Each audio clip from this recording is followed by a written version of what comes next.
Marcus Reed adjusted the sleeves of his worn jacket before walking into one of the richest companies in America, not to negotiate a contract, but to apply for a janitor's job. The receptionist barely looked up. The hiring manager almost laughed at his resume. Then, high above them, Billionaire CEO Victoria Sinclair happened to glance at the application list, and one name stopped her cold. Her hands began to shake.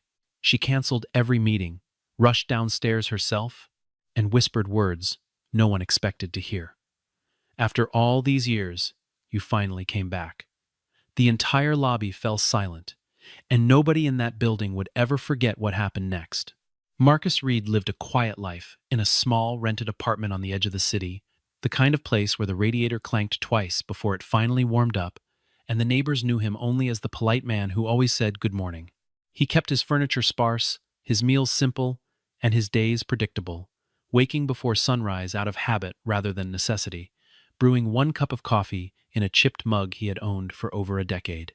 He never complained about the thin walls or the long bus rides, and he never spoke about the life he used to have, the one with a corner office and a parking spot with his name painted on the concrete.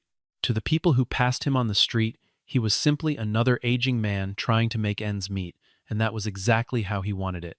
He carried no bitterness in his voice, no resentment in his eyes, only the steady patience of someone who had learned, the hard way, that pride could not pay rent. On a gray Tuesday morning, Marcus put on the only suit he still owned, a navy two-piece that had fit him better 15 years earlier, and walked the 11 blocks to the headquarters of Sinclair Dynamics, one of the largest technology and logistics conglomerates in the country. The building rose 42 stories into the sky, its glass exterior reflecting the clouds like a mirror built to remind everyone below just how far they had to climb. Marcus held a worn leather folder under his arm, the same one he had carried into countless boardrooms once upon a time, except now it held nothing but a single-page resume and a photocopy of his identification. He pushed through the revolving doors, and the air conditioning hit him like a memory, cold, clean, and entirely unfamiliar in his current life. He walked to the front desk, where a young receptionist sat typing with her eyes fixed on her screen, barely registering his presence until he cleared his throat. "I am here to apply for the janitorial position," he said, his voice calm and steady, carrying the same measured tone he once used to calm down panicked investors. The receptionist glanced up briefly, taking in his outdated suit and the small scuff marks on his shoes, and something in her expression flickered, not quite contempt, but close enough to it. She slid a clipboard across the counter without a word and gestured toward a row of plastic chairs near the elevator bank. Marcus thanked her politely and took a seat, setting his folder neatly on his lap, his back straight, his hands folded the way they always had been, whether he was waiting in a five-star hotel lobby or, now, in the waiting area reserved for maintenance applicants. 2 employees walked past, dressed in tailored blazers, whispering to each other and stealing glances in his direction, one of them smirking just enough for Marcus to notice, though he gave no reaction at all. He had grown used to being underestimated, used to the quiet sting of being looked over by people half his age who assumed his gray hair and modest clothing meant his mind had grown dull as well. He did not need their approval, and he certainly did not need their pity. What he needed was simple: a paycheck, a sense of purpose, and somewhere to direct the discipline that had defined his entire career before everything fell apart. The job posting had specified general maintenance duties, evening shifts, and a willingness to work independently, qualities Marcus possessed in abundance after years of solitude had taught him how to function without needing anyone's company. He had applied to nearly 30 positions over the previous 2 months, ranging from warehouse stock work to overnight security, and each rejection had arrived in the same impersonal tone, thanking him for his interest while explaining that the company had decided to move forward with other candidates. He never blamed anyone for those decisions, understanding that a 61-year-old man with a gap of nearly a decade in his employment history raised questions most hiring managers had neither the time nor the inclination to ask directly. Sinclair Dynamics represented something different to him, not because of its size or reputation, but simply because the posting had appeared at the right moment, on the right day, When his savings had dwindled to a number that no longer allowed for hesitation, he told himself that morning, tightening his tie in the cracked bathroom mirror of his apartment, that pride was a luxury reserved for men who still had other options, and he had long since stopped pretending he was one of them. He waited nearly 40 minutes, watching well-dressed executives stride past him toward glass elevators, none of them sparing him more than half a glance, until a man in a gray cardigan finally called his name from across the lobby. "Marcus Reed," the man said, reading off a tablet without looking up, and Marcus rose immediately, smoothing his jacket before following him toward a small interview room tucked behind the security desk. The man introduced himself as Daniel Pierce, the human resources coordinator responsible for facilities hiring, and he gestured for Marcus to sit across from him at a narrow table cluttered with paperwork. Daniel skimmed the resume for exactly 4 seconds before setting it down, his eyebrows lifting slightly as though something did not add up. "This is quite a resume for a janitorial position," he said, his tone carrying a hint of suspicion rather than curiosity, and Marcus simply nodded, offering no further explanation. "I am looking for honest work," Marcus replied evenly, "and I believe I am qualified to do it well." Daniel studied him for a long moment, clearly unconvinced, but pressed forward with the standard questions regardless, scribbling notes that Marcus suspected would never be read again. Up on the 40th floor, inside a glass-walled office overlooking the entire financial district, Victoria Sinclair sat at the head of a long mahogany table, surrounded by 8 members of her executive board, all of them debating quarterly projections with the kind of intensity reserved for numbers that determined bonuses. Victoria, only 38 years old, had built Sinclair Dynamics from a failing logistics startup into a multi-billion-dollar empire, and she carried herself with the calm authority of someone who had earned every inch of her position the hard way. Her assistant slid a tablet toward her discreetly, a habit during long meetings, displaying the daily list of new applicants across departments for her routine review. Victoria barely glanced at it at first, her attention split between the slide deck and the conversation, until her eyes caught a name near the bottom of the maintenance department list. Marcus Reed.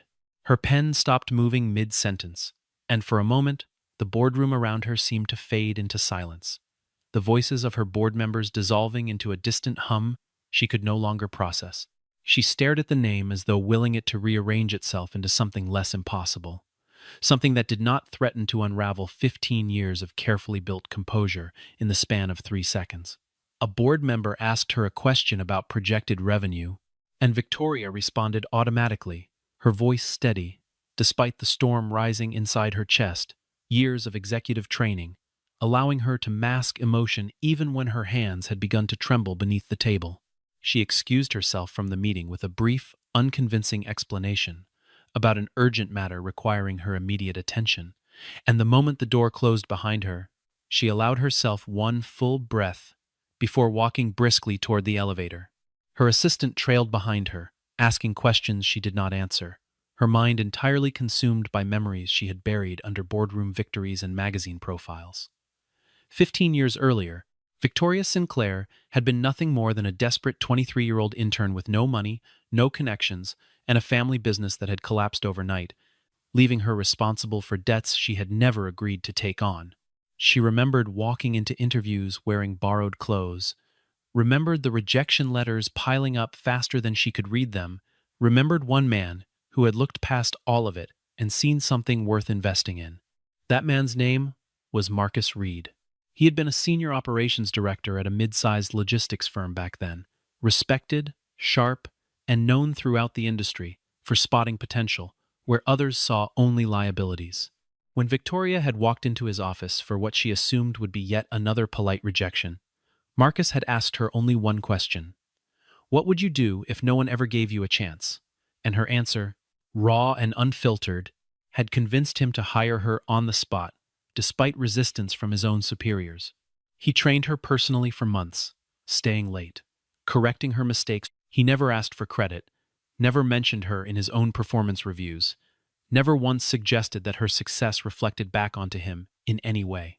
She remembered the specific evening, nearly 14 years ago now, When her father's old creditors had called the apartment looking for money she did not have, and she had shown up to work the next morning, hollow-eyed and exhausted, certain she would be fired before noon, Marcus had pulled her aside that afternoon, not to scold her for the mistakes her exhaustion had caused, but to quietly hand her an envelope containing enough to cover 3 months of rent, refusing to discuss it further or ever bring it up again. She had tried repeatedly to repay him over the years that followed, and he had refused every single time, insisting that some debts were never meant to be settled in currency. It was that single act, more than any lesson on spreadsheets or negotiation tactics, that had taught Victoria what kind of leader she eventually wanted to become. And then, without warning, Marcus had simply vanished from the industry entirely, his name disappearing from directories and conference panels as though he had never existed at all. Victoria had searched for him quietly over the years, sending letters that went unanswered, calling numbers that had been disconnected, until eventually she accepted that some doors, once closed, stayed closed forever. She built her empire without him, carrying his lessons embedded so deeply into her leadership style that she rarely consciously thought of him anymore, though his influence lived in every decision she made. Now, standing in an elevator, descending toward the lobby, she felt 15 years collapse into a single moment, and her chest tightened with something between disbelief and desperate hope. Back in the small interview room, Daniel Pierce continued questioning Marcus with growing impatience, unable to reconcile the calm, articulate man across from him with the simple job application sitting between them. "Why exactly does someone with your background want to mop floors?" Daniel asked bluntly, abandoning his earlier diplomacy, and Marcus met his gaze without flinching. "I need a job," Marcus said simply, "and I intend to do this one well, regardless of what came before it." Daniel opened his mouth to push further, but before he could speak, the door swung open without a knock, and Victoria Sinclair stepped inside, breathless, her usual composure visibly cracking at the edges. Every person in that small room rose instinctively the moment she entered, Daniel scrambling to his feet so quickly he nearly knocked over his chair, his eyes darting nervously between his CEO and the elderly applicant he had been quietly mocking only minutes earlier. Victoria did not acknowledge Daniel at all. Her attention locked entirely on Marcus, who had also risen, standing perfectly still as recognition settled slowly across his weathered face. For several long seconds, neither of them spoke, the silence stretching thick enough that Daniel could hear his own pulse hammering in his ears, completely lost as to what was unfolding in front of him.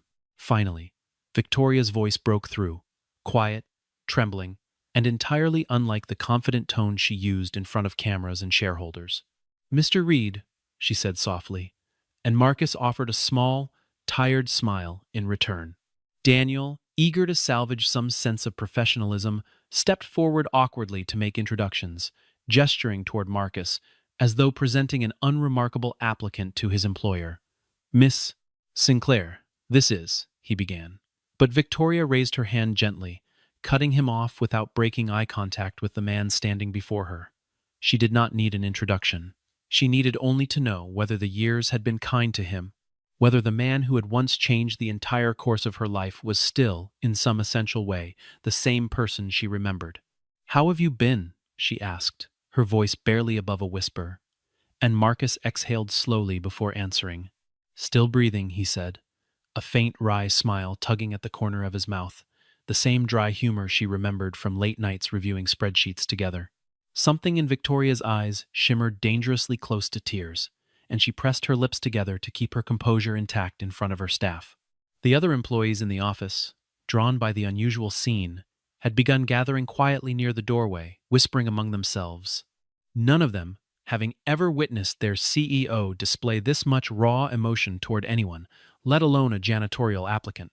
Daniel stood frozen, his earlier dismissiveness toward Marcus replaying in his mind on a humiliating loop, suddenly aware that he had badly misjudged the man sitting across from him only minutes before. Victoria turned slightly toward Daniel, her tone gentle but unmistakably firm. "Could you give us the room, please?" she said, and Daniel nodded quickly, ushering the curious onlookers away from the doorway before retreating himself. his mind racing to understand what connection could possibly exist between his billionaire employer and an unemployed man applying to clean floors. Once the door clicked shut, Victoria pulled out the chair across from Marcus and sat down slowly, as though afraid that moving too fast might shatter whatever fragile reality had brought him back into her life. Marcus lowered himself into his own seat, folding his hands on the table in that same calm manner he always carried, regardless of circumstance. "I never stopped looking for you," Victoria said finally, her voice steadying as the initial shock began to settle into something quieter, sadder. "I wrote letters. I tried numbers that no longer worked. After a while, I told myself you simply did not want to be found, and I had to make peace with that." Marcus listened patiently, his expression softening with something like guilt, though he offered no immediate excuse for his disappearance. "I did not leave because of anything you did," he said quietly. "I left because staying would have cost me everything I had left, and at the time, I had very little left to lose."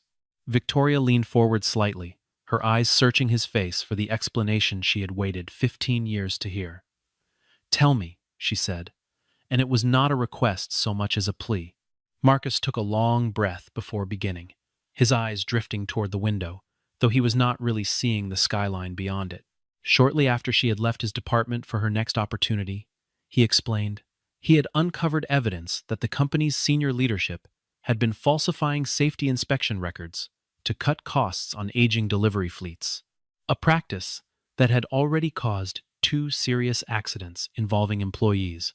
He reported it through every internal channel available to him, certain that the company would act swiftly to correct the danger, only to discover that several of those same executives had personal financial stakes in maintaining the cheaper, more dangerous equipment.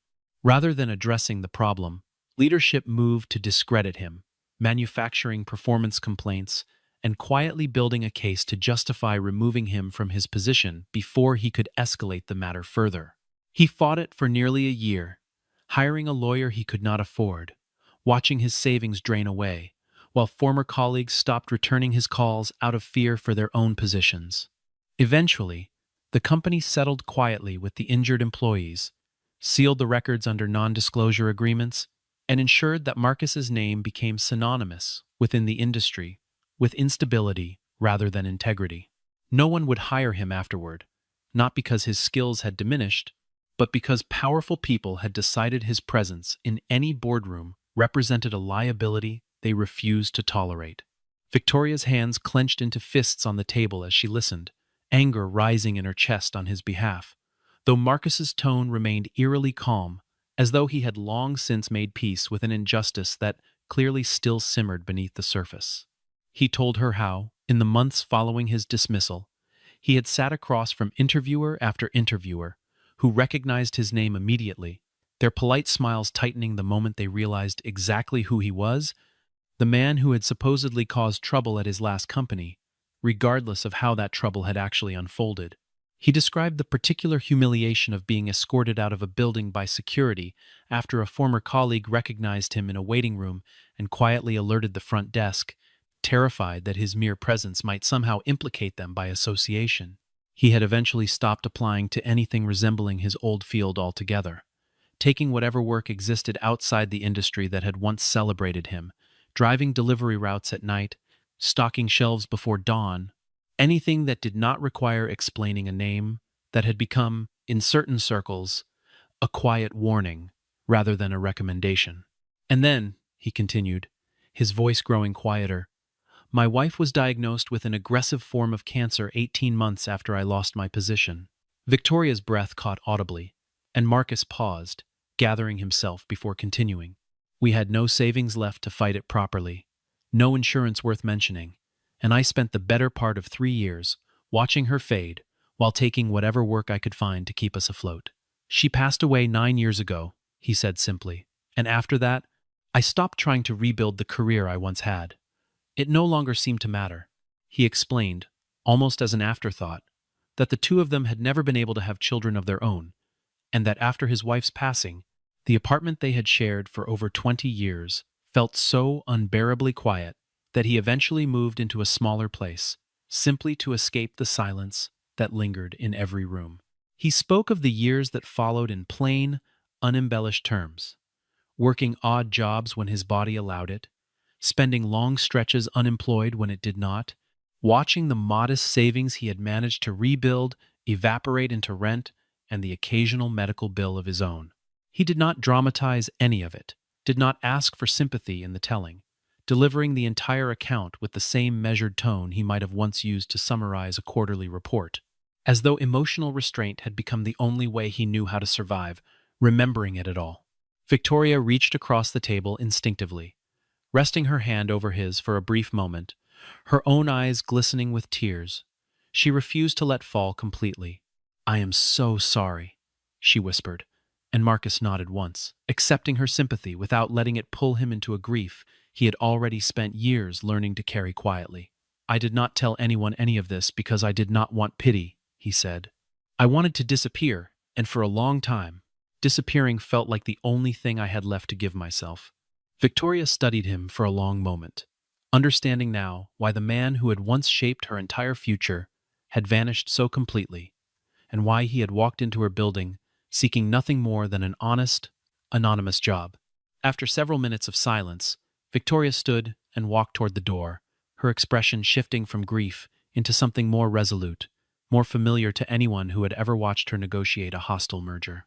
She opened the door and called for Daniel, who appeared almost instantly, clearly having been hovering nearby out of sheer curiosity. "I want Mr.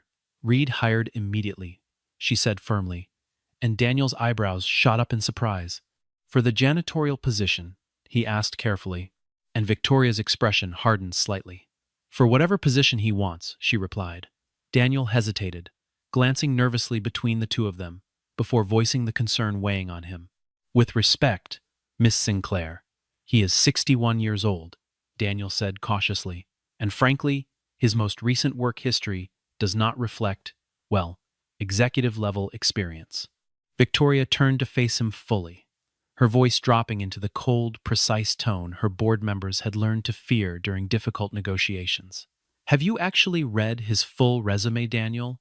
Or did you stop once you decided he did not look the part?" Daniel opened his mouth, then closed it again, unable to produce an honest answer that would not embarrass him further. "Marcus Reed," Victoria continued, "holds an advanced degree in operations management, built and led teams across 4 major logistics divisions, and personally developed efficiency systems still used industry-wide today, though rarely credited to him by name." Daniel's face flushed with embarrassment as Victoria listed accomplishments he had never bothered to research, accomplishments buried beneath years of unemployment that had nothing to do with competence and everything to do with retaliation. "He lacked nothing except an opportunity," Victoria said quietly, her anger softening into something more pointed and deliberate. "And I intend to give him exactly that." She turned back toward Marcus, her expression gentler now, though no less determined. "However," she added, glancing toward him with a small, knowing smile, "I believe Mr. Reed should start exactly where he applied to start." Marcus raised an eyebrow slightly, uncertain where this was heading, and Victoria's smile widened just enough to suggest she had something specific in mind, beyond simple charity. Over the following weeks, Marcus Reed became a fixture of the evening shift at Sinclair Dynamics, pushing his cart of cleaning supplies methodically through hallways that, years earlier, he might have walked while delivering board presentations of his own. He greeted every employee he passed by name within days of learning it, remembered which executives preferred their trash emptied before meetings, and which interns stayed late enough to need the lights left on a little longer.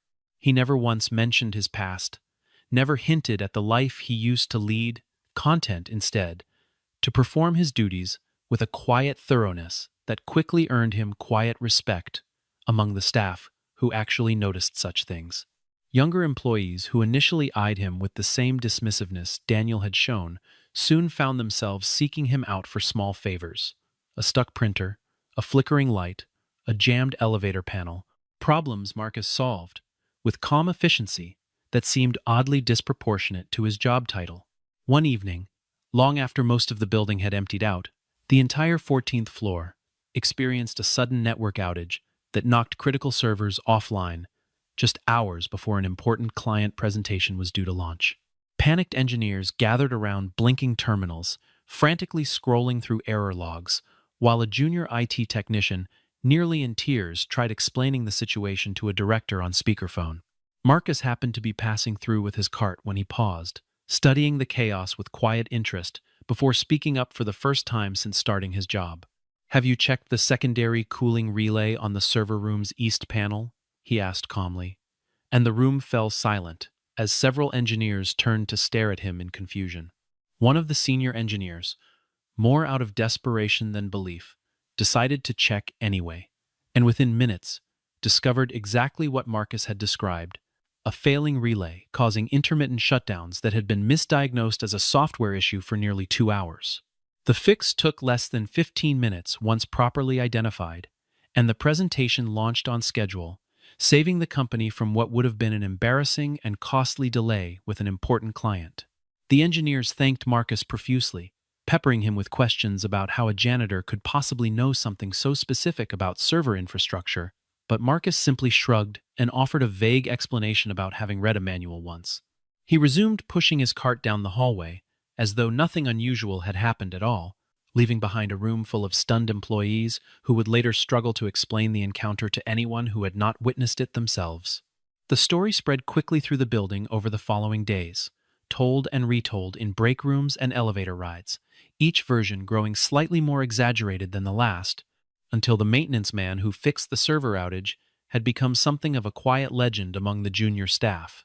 A few of the more curious employees began finding small excuses to strike up conversation with Marcus during his rounds, asking him questions about everything from networking infrastructure to long-term supply chain strategy, each time receiving thoughtful, precise answers delivered with the same unassuming modesty he applied to emptying trash bins.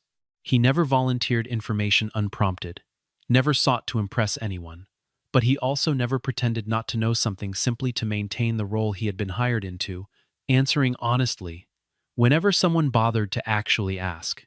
It was this quiet consistency, more than any single dramatic moment, that slowly began to shift the way people on the lower floors regarded him, even before anyone understood the full scope of who he truly was.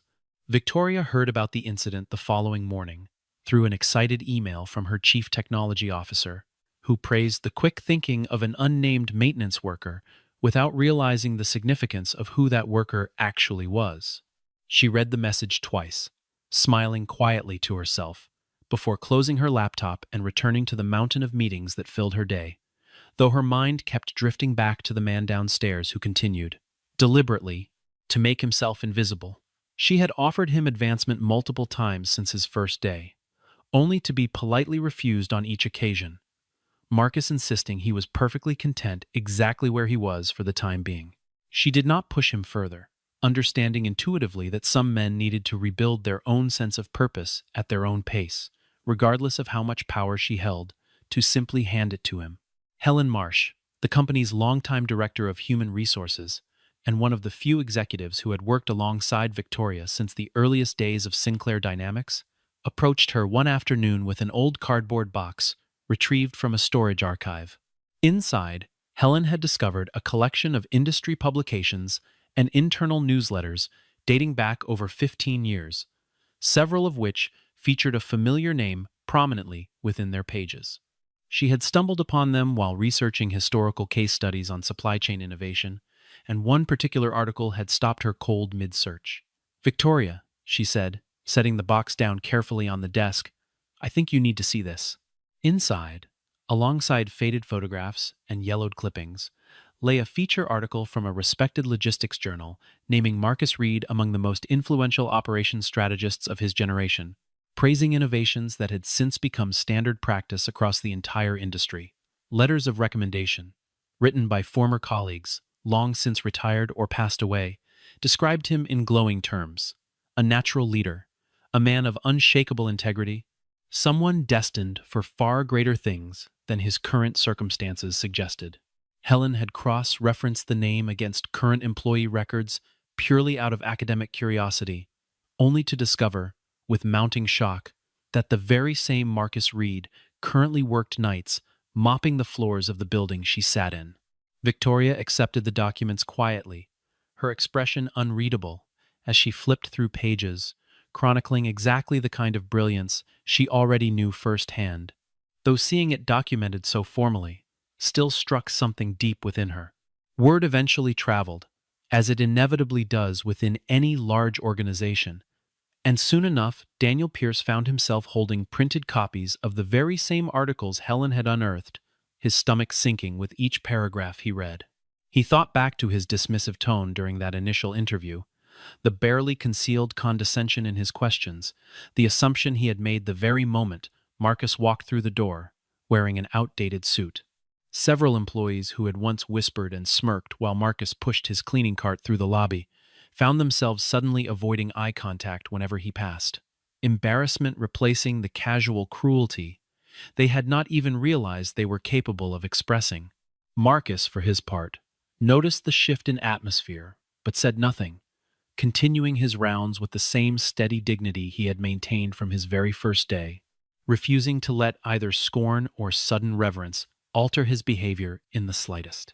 Victoria eventually decided the truth could no longer remain confined to whispered hallway conversations and forgotten archive boxes, and she called for a full gathering of her executive leadership team, including every director and senior manager across the company's various divisions. She stood before them in the main auditorium, the same room where she typically announced quarterly earnings and strategic pivots, though the energy in the air felt entirely different on this particular morning. 15 years ago, she began, her voice carrying clearly across the silent room. I was a 23-year-old intern with nothing, no family business left, no connections, no reason for anyone to believe in me at all. Every executive present listened intently, sensing immediately that this was not going to be a typical address. There was a man back then who saw something in me that I did not yet see in myself, she continued, her eyes scanning the room before settling briefly on a figure standing quietly near the back entrance, dressed in his familiar maintenance uniform. He trained me personally, fought for my position against people who outranked him, and never once asked for recognition or credit for what he gave me. Without him, she said, her voice tightening with emotion she no longer attempted to hide, there would be no Sinclair Dynamics. There would be no me standing in front of you today. The room remained utterly silent, every eye now following Victoria's gaze toward the back of the auditorium, where Marcus stood with his hands folded, his expression composed, despite the sudden weight of attention settling upon him. That man, Victoria said clearly, is Marcus Reed, and many of you have walked past him every single day without ever knowing who he truly was. A wave of stunned murmurs rippled through the crowd as recognition spread from face to face, several executives audibly gasping, while others simply stared, unable to reconcile the quiet janitor they had ignored with the legendary figure Victoria now described. Slowly, almost hesitantly at first, someone in the front row began to applaud, and within seconds the entire auditorium rose to its feet, the sound of genuine, thunderous appreciation, filling the room in a way that left Marcus visibly stunned. Daniel Pierce stepped forward from among the crowd, his expression a mixture of shame and sincerity, as he approached the front of the room where Marcus now stood beside Victoria. "Mr. Reed," he said, his voice unsteady, "I owe you an apology, in front of everyone, for the way I treated you during your interview and afterward. I judged you based on nothing more than appearances, and that was wrong of me, professionally and personally." Marcus regarded him for a long moment before offering a small, genuine smile, extending his hand toward the younger man without a trace of resentment in his eyes. "The past belongs in the past," Marcus said simply, and Daniel shook his hand firmly, visibly relieved by the grace extended toward him, despite having done nothing to earn it beyond honest regret. In the weeks that followed, Victoria once again approached Marcus with an offer, this time proposing a newly created executive position overseeing talent development across the entire organization, a role specifically designed around his unique combination of operational expertise and personal understanding of being overlooked. Marcus considered the offer carefully, but ultimately shook his head, requesting instead to continue his current duties for a little while longer. "I want to understand this company from the ground up," he explained, "before I try to help shape its future from somewhere near the top." Victoria smiled, recognizing in his answer the same quiet integrity that had drawn her to trust him completely all those years ago. And she did not argue the point further. Over the following months, Marcus and Victoria found themselves sharing increasingly frequent conversations, sometimes over coffee in the executive lounge after his shift ended, sometimes during quiet walks through the building's rooftop garden, where Victoria often went to clear her mind after difficult meetings. Their conversations drifted naturally between business strategy and personal reflection, each discovering in the other a depth of understanding that neither had encountered in years, built on a foundation of mutual respect that predated even their reunion by over a decade. Victoria found herself looking forward to these moments more than she expected, drawn not merely to Marcus's wisdom, but to the quiet warmth beneath his composed exterior, a warmth she suspected few people had been permitted to witness in recent years. Marcus, in turn, found himself slowly emerging from the protective isolation he had built around his heart since his wife's passing, allowing himself, cautiously, to feel something resembling hope again. One evening in early autumn, as the two of them stood near the edge of the rooftop garden watching the city lights flicker on across the skyline, Victoria asked him quietly whether he had ever imagined, all those years ago, that their paths might cross again, under circumstances like these.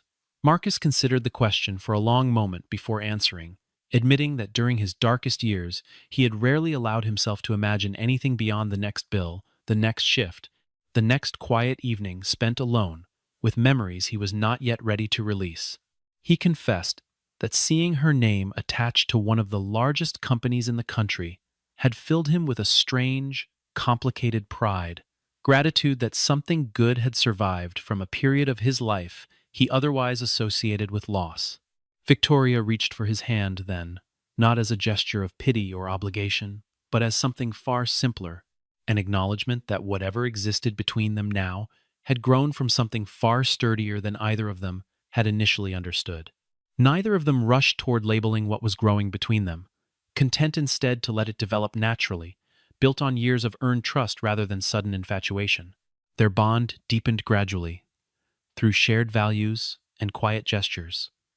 Victoria remembering small details about his preferences, Marcus showing up unexpectedly with her favorite tea when she worked particularly long hours. The employees around them noticed the subtle shift as well, watching their CEO smile more freely whenever Marcus entered a room, observing Marcus's posture straighten with quiet pride whenever Victoria spoke of him to others. It was not dramatic or sudden, but rather the steady, patient kind of connection that forms when two people who deeply respect one another finally allow themselves the possibility of something more. Helen Marsh, watching the two of them from a distance during a company gathering one Friday evening, remarked quietly to a colleague that she had never seen Victoria Sinclair look quite so unguarded in all the years she had known her. The transformation was subtle to anyone who had not watched it unfold slowly over months, but to those closest to Victoria, the change was unmistakable, a softness returning to features that boardroom pressure had long ago hardened into permanent composure. Marcus, for his part, began arriving each evening with a quiet lightness in his step that had been entirely absent during his first weeks at the company. The heaviness he had carried for nearly a decade, gradually lifting in increments too small to notice day by day, yet undeniable when measured across the changing seasons. Eventually, several months after his return to the company, Marcus accepted Victoria's renewed offer to step into a senior advisory role, this time focused specifically on identifying and nurturing overlooked talent within the organization, individuals whose backgrounds or circumstances might cause others to underestimate their potential entirely.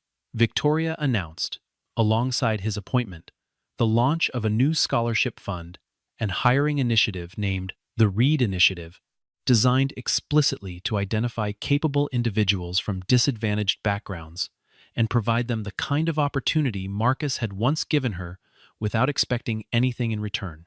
The announcement spread quickly throughout the industry, inspiring other companies to examine their own hiring practices. And Marcus's story, though he remained characteristically reluctant about publicity, became a quiet symbol of what genuine mentorship could accomplish across an entire career. Marcus never sought to be remembered as a man rescued by a billionaire CEO. and indeed, that framing never accurately captured what had actually transpired between them. He had built his worth long before Victoria ever recognized his name on an applicant list, carrying it quietly through years of obscurity, unemployment, and grief that would have broken lesser resolve entirely. Victoria, in turn, had not simply repaid an old debt by offering him a position, but had finally found someone whose character matched the integrity she demanded of herself in every boardroom decision she made.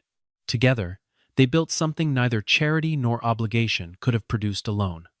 A partnership rooted in genuine respect, shared history, and the unspoken understanding that some debts are not meant to be repaid so much as honored.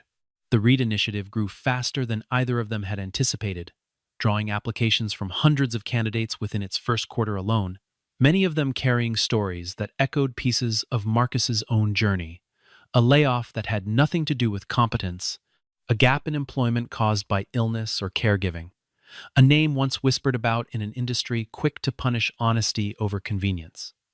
Marcus personally reviewed many of the early applications himself, insisting that no qualified candidate be filtered out simply because an algorithm flagged an employment gap or an unconventional career path. He often told the young recruiters working beneath him that the most dangerous mistake any hiring manager could make was assuming a resume told the whole story. A lesson he had learned not from a textbook, but from standing on both sides of that exact judgment across the span of his own life.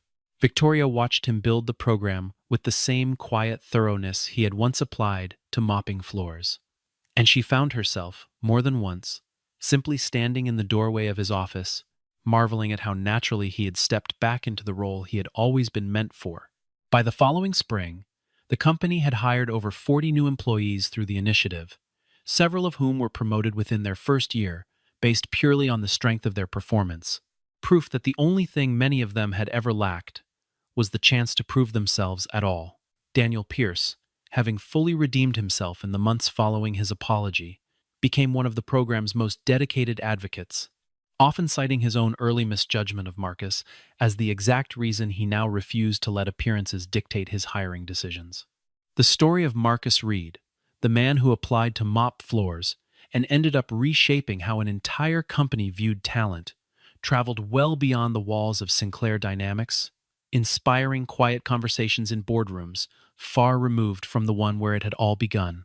The employees of Sinclair Dynamics, long accustomed to measuring worth through titles, salaries, and the cut of one's suit, learned a lesson that no training seminar could have taught them, nearly as effectively as watching Marcus Reed push his cleaning cart through hallways he once might have commanded as an executive. They learned that judgment formed too quickly often reveals more about the person judging than the person being judged, and that quiet dignity, sustained through years of hardship, often outlasts whatever circumstances attempt to diminish it. Marcus Reed walked into that lobby, seeking nothing more than honest work, and what he found instead was recognition long overdue, a second chance he had never expected, and perhaps, after years of solitude, something quietly resembling a second beginning.